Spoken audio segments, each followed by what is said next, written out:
তো বলে দিয়েছেন, খবর ছিল, কিন্তু এটা সবাই জানে। আর এই চাপের জন্য হয়তো পুলিশ বাধ্য হয়েছে তাকে অ্যারেস্ট করতে। চারিদিক থেকে চাপ, আর সর্বভারতীয় চাপ, সারা দেশ জুড়ে ন্যাশনাল চ্যানেলে নিয়ে ডিবেট হচ্ছে আলাদা। পশ্চিমবঙ্গ, সন্দেশখালী, শাহজাহান আর মমতা ব্যানার্জি, এটা হচ্ছে আজকাল ইকুয়েশন এখানকার।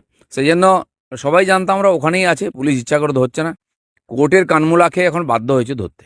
শাহজাহান গ্রেফতার হয়েছে, রাজ্য পুলিশের পদক্ষেপকে আমরা স্বাগত জানাচ্ছি। আমাদের সর্বভারতীয় সাধারণ সম্পাদক অভিষেক বন্দ্যোপাধ্যায় তিনি দৃষ্টি আকর্ষণ করে বলেছিলেন, আদালত, মহামান্য হাইকোর্টের রায়ের একটি অংশের জন্যই পুলিশের হাত পা বাঁধা হয়ে গেছে, পুলিশ এ সংক্রান্ত মামলায় কোনো পদক্ষেপ নিতে পারছে না। অভিষেক বিষয়টি সামনে আনার পর আদালত সেই বিধিনিষেধ সেটা প্রত্যাহার করেন এবং পুলিশকে কাজ করার ছাড়পত্র দেন। পুলিশ প্রশাসনের প্রতি আমাদের পূর্ণ আস্থা ছিল, ফলে আমরা আশা প্রকাশ করেছিলাম আত্মবিশ্বাসের সঙ্গে যে দ্রুততম গতিতে এই শাহজাহান গ্রেফতার হবে, সেটাই হয়েছে। নারদা এফআইআর নেমড শুভেন্দু অধিকারীকে গ্রেফতার করুক। অ্যালকেমিস্ট নিয়ে ইডি তদন্তে নেমেছে, অ্যালকেমিস্টের ব্র্যান্ড অ্যাম্বাসাডার মিঠুন চক্রবর্তীকে গ্রেফতার করুক। মহিলা কুস্তিগির সাক্ষীদের উপর অসভ্যতা করে শ্লীলতাহানি করেছে বিজেপির সাংসদ ব্রিজভূষণ, তাকে গ্রেফতার করুক।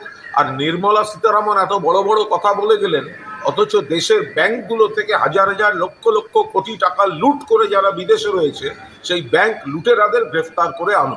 রাজ্য পুলিশ দেখিয়েছে, কথা রেখেছে। মুখ্যমন্ত্রীর নেতৃত্বে, অভিষেক বন্দ্যোপাধ্যায়ের সেনাপতিত্বে সরকার এবং দল চলছে। এবার কর্তব্যটা সিবিআই, ইডি কি করে সেটা দেখারও আমরা অপেক্ষায় আছি। শাহজাহান শেখ গ্রেফতার হয়েছে, প্রশ্ন থেকে যাচ্ছে, শাহজাহান শেখ গ্রেফতার হলো না অ্যাডজাস্ট করলো, না সারা রাজ্যে যেভাবে কোর্ট থেকে শুরু করে অপোজিশন থেকে, গভর্নর থেকে সাধারণ মানুষের সমালোচনার শিকার হচ্ছে রাজ্য সরকার, তার জন্য ড্যামেজ কন্ট্রোল করা হলো, না বলির বাঁকড়া শাহজাহানকে বানানো হচ্ছে, যত বেলা গড়াবে বোঝা যাবে। তবে একটা কথা, সন্দেশখালীতে যে ধরনের বা যত রকম অন্যায় সংগঠিত হতো, চাই মানুষের বাক স্বাধীনতা কেড়ে নেওয়া, ভোটদান থেকে বিরত রাখা সাধারণ মানুষকে, সেখানকার মহিলাদের সাথে যে অন্যায় হয়েছে, ওখানকার জমি দখল করা থেকে শুরু করে রাস্তাঘাটের উন্নয়নের জন্য যে টাকা আসে বা মানুষের উন্নয়নের জন্য যেটা আসে সেটা লুটপাট করে খাওয়া থেকে শুরু করে, এক কথায় যত রকম অন্যায় হয়েছে তার মাস্টার মাইন্ডে ছিল, তার মাথায় ছিল এই শাহজাহান শেখ। আর এদের হ্যান্ডস হিসাবে শিবু, উত্তম, আরও যারা আছে তারা এগুলোকে বাস্তবায়ন করতো। আজকের অ্যারেস্ট হওয়ার পরে সন্দেশকালীন মানুষ কিছুটা হলো স্বস্তির নিঃশ্বাস পেয়েছে। এখন প্রশ্ন আমার মন থেকে জাগছে, এরা বিচার পাবে তো? এদের বিচার হবে তো? এরা শাস্তি পাবে তো? পুলিশ বা শাসকের পক্ষ থেকে অনেক বড় বড় বিভিন্ন সময় বিভিন্নভাবে কথা বলেছে। দিনের শেষে কি দেখেছি? কামদুনি কাণ্ডে 10 বছর পরে কি হয়েছে? সেই জন্য আমি আজকে আশঙ্কিত, এরা শাস্তি পাবে তো?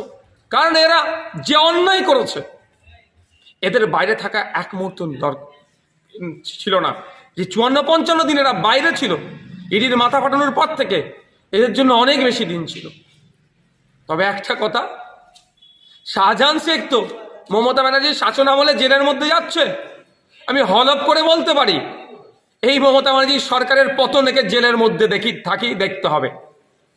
এর কোনো ক্ষমা করার জায়গা নেই। এরা যেভাবে অন্যায় করেছে সাধারণ মানুষের সাথে, এদের 1 ইঞ্চি অন্যায়দেরকে বরদাস্ত করা যায় না, ক্ষমার এরা যোগ্য নয়। তবে একটা কথা, আরও যে সমস্ত শাহজাহান টাইপস আছেন, শিবু, উত্তম টাইপস আছেন, তারা সতর্ক হন। আপনাদেরও দিন আসছে।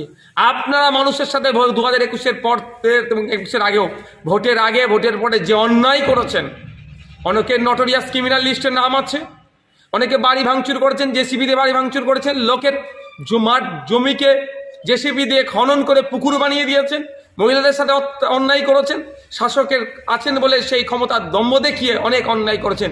আপনাদেরও দিন আসছে, আপনাদেরকেও জেলের ভাত খাওয়ানো হবে, প্রস্তুত থাকুন।